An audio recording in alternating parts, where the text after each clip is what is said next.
how to make group on Snapchat. Hi guys, welcome back to another episode. Today I'll be showing you the ways to make group on Snapchat.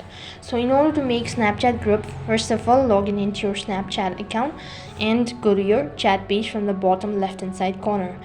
So while you're on this page, you can see in the bottom right hand side corner there's a blue chat icon. Just go ahead and tap on it. Once you've done that, tap new group. After that, you need to select the contact to whom you actually want to add it as a group member. So type in their name. After you're done adding the contact, you can also give a name to your group. So just go ahead and tap new group right on top and type in the username. After that, you'll be able to see that the group has been created. Once you're done adding the contact, click on chat with group. As soon as you've done that, the group has been created and now you can chat with multiple people at the same time. So in this way you can make Snapchat group. That is all for this video. I hope the video was helpful. Make sure to like, share and subscribe to our channel. Thank you for watching. See you in the next video.